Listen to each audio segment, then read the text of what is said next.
சக்தி சமையலில் இன்றைக்கி ஒரு ஈவினிங் ஸ்நாக்ஸ் தான் செய்ய போகிறோம். இப்போ நம்ம ரவையை ஒரு அரை மணி நேரத்துக்கு முன்னாடி ஊற வச்சுட்டோம்.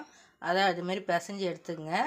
இப்போ உளுத்த மாவு இது கூடவே சேர்த்துக்கிட்டு வெங்காயம் நிறைய சேர்த்துங்க.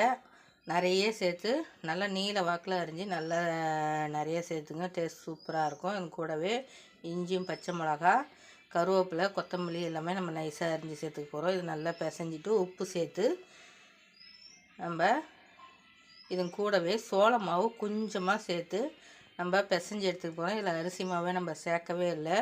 நம்ம சோள மாவு சேர்த்து நம்ம பிசைஞ்சு எடுத்து போண்டா மாதிரி போட்டு எடுத்தால் சூப்பரான சுவையான போண்டாஸ் ரெடி ஆகிடும். ஸ்நாக்ஸ் சூப்பராக இருக்கும். பிள்ளைங்களுக்கு செஞ்சு கொடுத்து பாருங்கள். டேஸ்ட்டாக இருக்கும். மேலே நல்லா கிறிஸ்பாக இருக்கும். நீங்கள் ஒரே ட்ரை பண்ணிவிட்டு கமெண்ட் பண்ணுங்கள், சப்ஸ்கிரைப் பண்ணுங்கள், பக்கத்தில் உள்ள பெல் ஐக்கானையும் டச் பண்ணுங்கள். பாருங்கள், ரெடி ஆகிடுச்சு. நன்றி.